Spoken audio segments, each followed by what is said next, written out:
சரி வாங்க, இப்போ கொஞ்சம் மாலை வேலையை செய்யலாம். ஒரு கூலருக்கு புள்ளி உடஞ்சிட்டு புதுசு வாங்கிட்டு வந்தாச்சு, செட் பண்ணலாம் வாங்கோ. இப்போ 2 இது அடாப்டர் இருக்குது பார்த்தீங்களா. மேல் போர்ஷனும் கை இருக்குது. இந்த ஹோல்ஸ் மாதிரி இருக்குது பார்த்தீங்களா, அதான் லேசாக ஃபெவிக்விக் அப்ளை பண்ணிவிட்டு, ஃபெவிக்விக் வேண்டாம் இருந்தாலும் நம்ம செஞ்சு கொடுக்குற வேலை நல்லா டைட்டாக இருக்குன்னு ஒரு ஃபெவிக்விக் போட்டு கரைச்சிக்கிட்டு இருக்காரு. எடுத்து ஒரே அமுக்கு. இப்போ இந்த கூலருக்கு தான் நம்ம செட் பண்ண போகிறோம். அது எடுத்து மேலே வச்சிடலாம். இப்போ இவர் ஆப்ரேஷனுக்கு டேபிள் மேலே ரெடி ஆகிட்டாரு. இப்போ ஒயிட் கலர் பார்ட்ஸும் போட்டு இதுக்கு வந்து நாங்கள் ஃபெவிக்விக் செட் பண்ணல, ஸ்க்ரூ போட்டு ஃபிட் பண்ணியாச்சு. இது பாருங்கள், இது இந்த பக்கம் இது பிளாக் கலரை செட் பண்ணியாச்சு. இந்த பக்கம் இந்த ஒயிட் கலர் இது வந்து லேசாக கீழே விழுந்தால் நொறுங்கிடுது. அன்னைக்கு ரிப்பேர் பண்ண வந்தாங்களா, கஸ்டமர் வந்து எடுத்து காமிச்சு வந்து கையில் வாங்கிட்டு பிடிக்காம டக்குன்னு கீழே விழுந்ததில் இது வந்து உடஞ்சிட்டு இவ்வளோ பெருசு 2 பீஸ் ஆகிட்டு. நல்லாச்சு, எங்கள் கையில் உடையில. இது இப்படி ஓப்பன் ஆக மாட்டுக்கு லேசாக நம்ம தின்னர் ஊற்றிடலாம். ஃப்ரெண்ட்ஸ், இது மட்டும்தான் செட் பண்ணலான்னு நினச்சோம். பின்ன பார்த்தா மோட்டரும் வேலை செய்ய மாட்டுக்கு. அக்கு பஞ்சராக பிரித்தாச்சு, எல்லாமே பிரித்தாச்சு, எல்லாம் பாட்டாக கழட்டியாச்சு. அவங்க மோட்டரே வேலை செய்யலை. அவங்க வந்து என்ன சொல்லிட்டாங்க, ஒரு இது மட்டும் எங்களுக்கு செட் பண்ணி தாங்கன்னு சொன்னாங்க. பார்த்தா தெரியுது மோட்டருக்கு அண்ணாச்சிக்கும் காய்ச்சல் எல்லாம் பிரித்து வச்சாச்சு. இந்த வைசர் எதுக்குன்னா ஹைட் வெயிட் செக் பண்ணுறதுக்காக நான் 5 வைசர் எடுத்து கொடுத்தேன். இவர் இதில் பாருங்கள் 4 போட்டிருக்காரு. இது எங்கேயும் கீழே விழுந்தால் எடுக்க முடியாதுன்னு சொல்லிட்டு நான் இந்த மாதிரி கயிறு மாதிரி போட்டு கட்டி வச்சுருக்கேன். போட்டு பாருங்கள், இப்படி கம்பியில் தான் கொடுத்து வச்சுருக்கேன். ஒன்று ஒன்றா விழுந்தால் பிறக்கிறது எடுக்க கஷ்டம். பற்றி கம்பி முறுக்கு பிடிச்சி தூர போட்டாலுமே மொத்தம் கொத்தாக தான் விழும். அதனால் இந்த ஐடியா நெந்து கஸ்டமரும் சொல்லுவாங்க எங்களுக்கு ஓடுது இருந்தாலும் பாருங்கள், இவர் வெறும் அதை சேஞ்ச் பண்ணு சொல்லிட்டு எவ்வளோ வேலை வந்துட்டு பாருங்கள். இப்போ நாங்கள் பாட்டில் மாங்குன்னு வேலை பார்க்குறோம். கஸ்டமர்கிட்ட இவ்வளோ செலவாகவும் இல்லைன்னு சொல்லலை.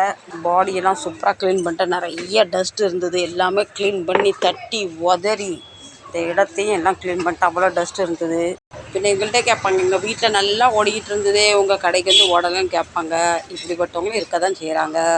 க்ளீன் பண்ணி கை பாருங்கள், அவ்வளோ குப்பை இருந்தது. அவர் கை பாருங்கள், இந்த அளவு குப்பை டஸ்ட் எல்லாம். ஃப்ரெண்ட்ஸ், இந்த கூலர் மோட்ரு வந்து செட் பண்ணுறதுக்கு கரைஞ்ச 1லேருந்து 1.25 மணி நேரம் ஆகுது. ஏன்னா இந்த வைசர் போட்டு ஹைட்டு பார்த்து நல்லா ஃபிட் பண்ணணும், பின்ன செக் பண்ணணும், பின்ன வந்து அப்படி மேலே கீழே வந்து ப்ளே ஆகுதான்னு பார்க்கணும், பின்ன ஓப்பன் பண்ணணும், பின்ன அந்த வைசர் பண்ணணும், கூடிட்டுனா ஓப்பன் பண்ணணும், குறைஞ்சிட்டுனா ஓப்பன் பண்ணணும். இந்த வேலை எங்களுக்கு கையில் எடுத்து கரெக்டாக 2 மணி நேரம் ஆகுது. எப்படி நல்லா இருக்கீங்களா? நாங்கள் வேலை பார்க்குறோம். நீங்கள் என்ன பார்க்குறீங்க? நீங்கள் டிவி பார்க்குறீங்களா, இல்லை கிச்சனில் சமையல் பார்க்குறீங்களா? சொல்லுங்கள். நீங்கள் இப்போ வேலை டைம், உங்கள் டைம் என்னன்னு சொல்லுங்கள். இந்த கூலர் மோட்ரு மட்டும் சரித்திரத்தில் ஒரு நாங்களும் நாங்கள் சொன்னபடி வேலை முடித்ததே கிடையாது. லேட்டாகவும் ஆகும், ஆனால் சீக்கிரமாக ஆகாது. பார்த்தீங்களா, இப்போ 3ஆவது தடவை அவர் ஓப்பன் பண்ணுறாரு. வைசர் குறைஞ்சிட்டுன்னு ஓப்பன் பண்ணார். அதாவது இப்போ வைசர் கூடிட்டுன்னு ஓப்பன் பண்ணிக்கிட்டு இருக்காரு. பார்த்திங்கன்னா எல்லாம் கழட்டியாச்சு. நான் நினைக்கிறேன் ஒரு ஸ்கேன் மிஷின் வாங்கிலாம் நினைக்கிறேன். செட் பண்ணிவிட்டு ஸ்கேன் எடுத்து பார்க்கலான்னு நினைக்கிறேன். நீங்கள் என்ன சொல்கிறீங்க சொல்லுங்கள். இப்போ மொத்தம் ரோட்டரையே கையில் எடுத்துட்டாரு. இப்போ வைசர் கொஞ்சம் அதிகமாகிட்டு அதை கொஞ்சம் கட் பண்ணி வெளியே எடுத்துடலாம். இப்போ இது நாங்கள் 3ஆவது தடவை ஃபிட் பண்ண போகிறோம். இப்போ பார்க்கலாம் எவ்வளோ நேரம் என்ன ஆகுதுன்னு. இது வந்து நம்ம ஒரு ஸ்க்ரூ போட்டு செக் பண்ணிவிட்டு அப்படிலாம் வராது, மொத்தமாக போட்டு டைட் பண்ணிவிட்டு அதுக்கப்புறம் இந்த ரோட்ரு வந்து கரெக்டாக ஆகணும். லேசாக ஒரு ஸ்க்ரூ கூட டைட் ஆகலைன்னா குர்ன்னு சவுண்டு வரும். இப்போ நல்லா பார்த்துக்கங்க, இது எங்கள் வாசல். இப்போ பாபா எப்படி எங்களை பார்த்துக்கிட்டே உட்காந்துருக்காரு தெரிஞ்சுங்களா. 24 மணி நேரம் பாபா எங்களை காட்சி தந்துக்கிட்டே இருப்பார். அவர் எங்களை பார்க்க, நான் அவரை பார்க்க. இதுதான் நடக்கு.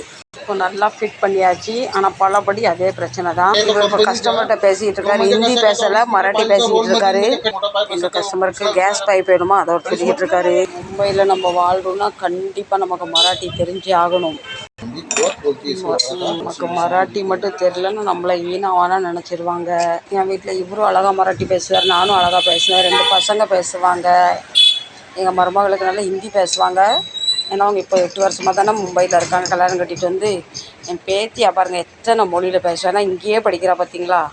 என் மருமக தமிழ்நாட்டில் படித்தனால ஹிந்தி மராட்டி தெரியாது. இப்போ அவங்க ஹிந்தி சரளமாக பேசுவாங்க, மராட்டி தெரியாது. என் பேத்தியா ஹிந்தி மராட்டி எல்லா லாங்குவேஜும் கற்றுப்பா. இப்போ இது வந்து 4ஆவது தடவை ஃபிட் பண்ணுறோம். ஓகேவா. தங்க குட்டி அம்மா சொல்கிறா, நீ பாட்டில் என்ன வேலை பார்த்துக்கிட்டு இருக்க, என்ன கவனிக்காமல் நீ வேலை பார்த்துக்கிட்டு இருக்க. தங்க குட்டி அம்மா என்ன உத்து பார்த்துக்கிட்டு இருக்கா. இருடிரா நீ வரண்டி செல்லும் வைரக்குட்டி. இவ சொல்ல, நீ எப்போந்தான் வர நானும் பார்க்குறேன். என்னையே பார்த்துக்கிட்டு இருக்கா. அவள் டயர்டில் படுத்துட்டா. இப்போ இது 4ஆவது ஃபிட்டிங். ஓகே, வேலை எப்பவும் பார்த்துக்கிட்டு இருக்கோம். பிள்ளைங்களை கொஞ்சம் கவனிச்சுட்டு வரலாம். இன்றைக்கி பசங்களுக்கு மொனோக்கோ பிஸ்கட். ஆனால் இவங்களுக்கெல்லாம் இனிப்பு பிஸ்கட் தான் பிடிக்கும். வேறு பிஸ்கெட்டில் என்கிட்ட. சாப்பிட்றா very good girl, very good கேர்ள்ஸ்க்கா. இப்போ இவன் இங்கே வந்து சாப்பிட்லாம்ல. நாங்கள் மிக்ஸ் டிஷ் வாங்குவோமா, அதில் மொனோக்கோ வந்துட்டு ஓகேன்னா சாப்பிட்டுட்ருக்கா. சாப்பிட்டோம். இப்போ நம்ம மோட்ரு ஸ்டார்ட் ஆகிட்டு பாருங்கள். வேலை பார்த்துக்கிட்டே இருக்கும்போது பிஸ்கெட்டுக்காரரும் வந்துட்டார். நான் எப்போவுமே ஒரு கொண்டாந்து இப்படி கொடுப்பாரு, நான் எண்ணி தான் எடுப்பேனா. அவர் 120 சொல்கிறாரு. சிலப்போ டெய்லி வருவாங்க, சிலப்போ 1 வருவாங்க. நீ 120 பிஸ்கெட் வாங்கியாச்சு. ஃப்ரெண்ட்ஸ், நான் இப்படி பெருமைக்கு மாறடிக்கிறேன், இப்படி வாங்குறேன் காட்டுறேன், தப்பாக நினைக்காதீங்க. நான் இவ்வளோ வறுமையிலையும் என்னால் முடிஞ்சது பசங்களுக்கு செய்கிறேன். நான் செய்யும் போது நீங்கள் ஏன் செய்யக்கூடாது? நம்மளால் ஒரு வயிறு வந்து நிறையுதுன்னா அது நம்ம பிள்ளைங்களுக்கு தான் அந்த பாக்கியம் வந்து சேரும். கண்டிப்பாக உங்களால் முடிஞ்சால் நீங்களும் செய்யுங்க. என்ன யாருமே இது வரைக்கும் தப்பாக ஒன்றும் பேசலை. இருந்தாலும் நான் அவங்ககிட்ட என் கடமை உங்களுக்கு சொல்லணும்ல, அதுதான் நான் சொல்லிக்கிட்டு இருக்கேன். என்னை பார்த்து ஒருத்தவங்க அதை அட்லீஸ்ட் ஃபாலோ பண்ணால் ஒரு குழந்தை வயிறாக நிறையா அதுதான் என்னோட ஒரு ஆசை. ஃபைனலாக 3 மணி நேரம் கழித்து சக்ஸஸ்ஃபுல்லாக வேலையை முடிச்சிட்டோம். 3.5 மணி நேரம் போராட்டத்துக்கு அப்புறம் நம்ம கூலர் ரெடி. லைக் பண்ணுங்கள், ஷேர் பண்ணுங்கள், சப்ஸ்கிரைப் பண்ணுங்கள்.